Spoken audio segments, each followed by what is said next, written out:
Yang membangkitkan Yesus mati siapa? Dirinya sendirilah, orang dia Allah kok. Aku Hah? memberikan nyawaku dan mengembalikan nyawaku sesuai dengan kemauanku yang kuasa ada padaku. Guru Yesus itu siapa? Guru apa maksudmu? Coba Yang ngajarin Yesus di sekolah siapa? Yesus tidak pernah sekolah. Dia pergi ke bait Allah, namanya sinagoge. Berarti Yesus memang besar di Nazaret. Biasa pada hari Sabat ke rumah ibadat, sinagog. Berarti memang Yesus tidak pergi kemana-mana. Dia bikin apa saja kalau begitu di Nazaret. Menurut saya dua hal. Pertama sekolah. Sekolah Yahudi. Jadi menurut saya Yesus sekolah. Jadi jangan tanya lagi Yesus sekolah gurunya siapa.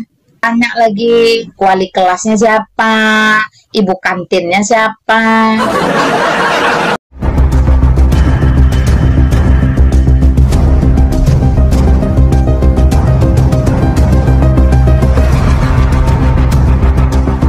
Ada seorang wanita Kristen bernama Lina Wijaya, spesialis tukang hujat yang hobinya menistakan Islam. Dia buka live streaming dengan gaya jumawa, merasa paling pintar. Tapi begitu ada muslim yang naik dan mulai melontarkan pertanyaan, alih-alih bisa menjawab, justru kelihatan seperti ikan asin kena garam, langsung kejang-kejang. Pertanyaan demi pertanyaan menghantam logika kosongnya, sampai-sampai si Lina ini terpaksa pakai jurus terakhir, tendang tamu dari live. Bukan karena menang debat, tapi karena lidahnya sendiri sudah macet, kayak motor butut mogok di tanjakan. Alhasil, live yang niatnya mau hujat Islam malah berubah jadi tontonan komedi, di mana tukang pijat jadi tukang tendang. Cak mangga Clara. Oke Lina. Hai Lina. Hai. Tadi itu cerita masalah kebangkitan Yesus. Itu jasadnya ikut bangkit nggak?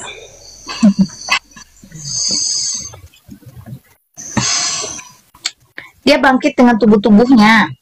Oh. Tapi ada yang dilupa. Tubuh kemuliaannya. Tapi ada yang dilupa. Kalau kamu lupa, kamu kasih data ya. Jangan ngoceh-ngoceh nggak jelas. Iya. Bagian tubuh Yesus ada yang dilupa, tidak ikut bangkit. Nah, silakan kamu bertanya atau mau ngapain di sini? Bagian tubuh Yesus yang tidak ikut bangkit. Ditanya mau bertanya atau mau ngapain di sini? Masih aja ngoceh. Ya, saya orangnya to the point dan tidak mau wasting time. Saya nggak mau buang-buang waktu. Selamat malam. Selamat malam. Halo. Selamat malam. Malam. Ya, namamu Ya. siapa, bro? Namamu siapa, nama? Saya Muslim. Nama. Ketong. Ya, silakan. Ya, bisa bertanya nggak? Ya silakan, saya udah bilang silakan kok. Iya, ya selalu bro. Ya, kumat. Santai. Pertanyaannya apa? Ya, aku mau bertanya gini. Yesus kan pernah sekolah. Pertanyaan, bukan cerita. Pertanyaan, bukan pernyataan. Iya, ini pertanyaan. Pertanyaan itu apa, siapa, mengapa, kenapa, berapa, dari mana, dan seterusnya. Itu pertanyaan, bukan pernyataan. Apa pertanyaanmu? Kalimat tanyamu apa? Silakan. Ya, kita harus mengedukasi mereka supaya cerdas, teman-teman. Masa pertanyaan dan pernyataan saja tidak mampu membedakan? Inilah bahlulnya kadrun. Silakan, kalimat tanyamu apa? Mikrofonmu tuh lu, kasihan amat sih. Mikrofon.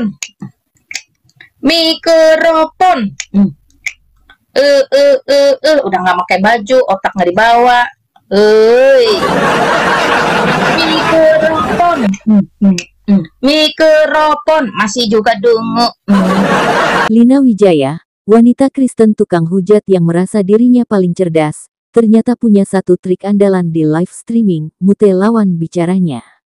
Bukannya berani adu argumen, malah sembunyi di balik tombol mute, lalu dengan pede menyebut muslim itu dungu. Ironis banget, karena yang kelihatan dungu justru dia sendiri, berdebat kayak orang main catur tapi tiap kali mau sekak, papan catur langsung disingkirkan. Hasilnya, Lina bukan tampil pintar, tapi kelihatan parno dan pengecut digital. Kau ngomong apa? Jidat berkerut-kerut, mikrofon. Mikrofon dulu. Mikrofon, ngerti nggak mikrofon? Kamu ngomong sama tembok di situ, sama jin iprit. Oke, kalimat tanya mau apa? Silakan. Yang membangkitkan Yesus mati siapa? Dirinya sendirilah, orang dia Allah kok. Aku memberikan nyawaku dan mengembalikan nyawaku sesuai dengan kemauanku yang kuasa ada padaku. Kok orang mati bisa ya? Ya, Menghidupkan dia dirinya kan sendiri. Allah, bukan Muhammad. Kalau Muhammad ya tidak bisa. Kalau Yesus Kristus ya pasti bisa lah. Nah, Yesus Nah, ini dia yang bikin makin jelas kebodohan si Lina Wijaya. Ketika ditanya sederhana oleh Muslim, siapa yang membangkitkan Yesus, bukannya buka kitab sendiri, si Lina malah ngawur jawab, Yesus bangkit sendiri.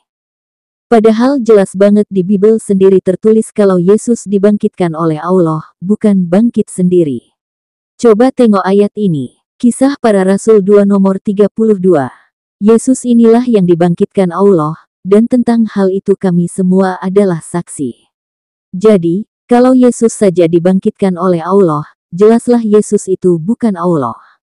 Ironinya, Tuhan yang Lina sembah justru dibangkitkan oleh Tuhannya umat Islam. Betul-betul sarkas, percaya Tuhan yang tewas, lalu dibangkitkan oleh Tuhan yang lain. Apalagi pertanyaanmu? Hah? Apalagi pertanyaanmu? Nah, Kumat, dibuka mikrofonmu itu. Kamu nih, udah tua, udah tidur aja lah. Yesus. Apa? Guru Yesus itu siapa? Guru apa maksudmu? Coba Yang ngajarin Yesus di sekolah siapa? Yesus tidak pernah sekolah. Dia pergi ke bait Allah, namanya sinagoge. Di mulut si Kitil nih. Kitil. Otakmu mana otak? Udah tua bangka, bau tanah, dungu lagi. Nah, pertanyaan tidak berbobot. Di mana dalilnya tercatat Yesus sekolah? Nggak ada selain fitnah dan framing. Makin kocak aja kalau dengar kelakuan Lina Wijaya ini. Begitu ditanya Muslim, siapa guru yang mengajar Yesus waktu sekolah? Langsung kejang-kejang jawabnya. Dengan enteng dia bilang, Yesus nggak sekolah. Dan menuduh yang bilang Yesus sekolah itu tukang fitnah. Padahal faktanya, yang ngomong Yesus sekolah bukan Muslim, tapi pendeta Esra Soru sendiri dalam video-videonya. Jadi siapa yang tukang fitnah? Jelas bukan Muslim, tapi Lina Wijaya yang asal ngegas tanpa baca data. Ironinya, Lina terjebak framing bikinannya sendiri, kayak orang terpeleset kulit pisang yang dia lempar sendiri. Sok pinter, tapi ujung-ujungnya blunder memalukan di depan publik. Nah, tapi muncul pertanyaan, Yesus itu memang pergi kemana pada usia itu? Yesus tidak kemana-mana. Dia tetap tinggal di Nazaret. Ya, dia tetap tinggal di Nazaret. Pertama lihat Lukas 2:40. Anak itu bertambah besar, menjadi kuat, penuh hikmat dan kasih karunia Allah ada padanya. Dia pulang bersama-sama ke Nazaret dan dia tetap hidup dalam asuhan mereka. Dan Yesus makin bertambah besar. Jadi dari sini secara implisit Yesus besar di Nazaret. Karena itu dia dikenal sebagai Yesus dari Nazaret. Yesus orang Nazaret itu. Yesus orang Nazaret. Yesus orang Nazaret. Pasti karena dia memang besar di Nazaret. Perhatikan Lukas 4:16.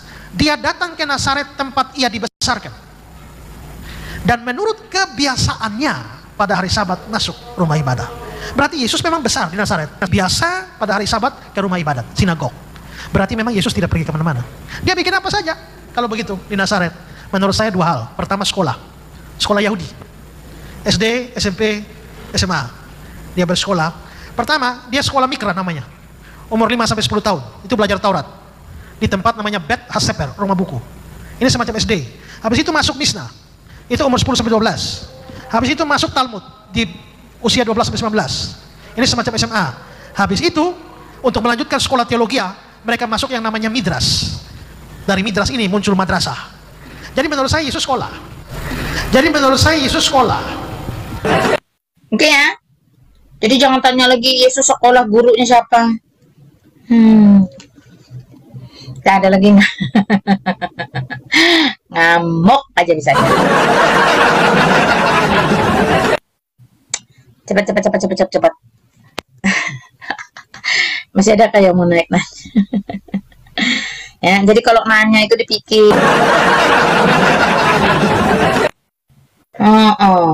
Nanti kau tanya lagi, wali kelasnya siapa, ibu kantinnya siapa. Kata pendeta Ezra Soru, Yesus itu sekolah. Nah, disinilah komedinya dimulai.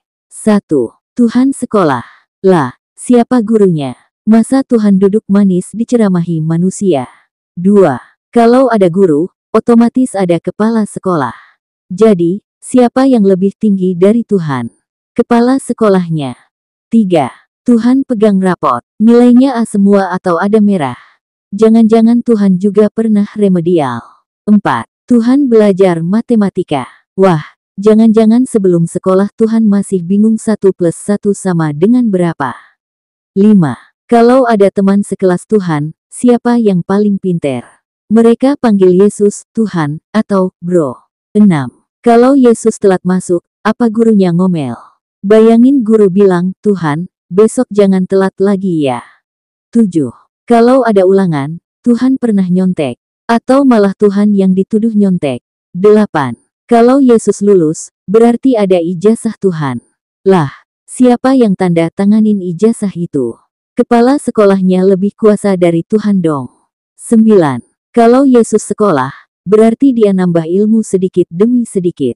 Jadi sebelum sekolah, Tuhan masih polos dong. 10.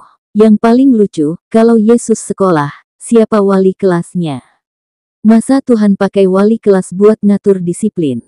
Intinya, konsep Tuhan sekolah ini absurd tingkat dewa. Bukan Tuhan yang mulia, malah jadi kayak anak SD yang lagi belajar perkalian. Katanya Yesus itu Tuhan, tapi kok katanya sekolah? Siapa gurunya Tuhan? Siapa kepala sekolahnya? Nilai rapotnya merah atau lulus remedial? Jangan-jangan Tuhan juga punya wali kelas? Tuhan kok mirip anak SD, bukannya maha tahu malah ikut les.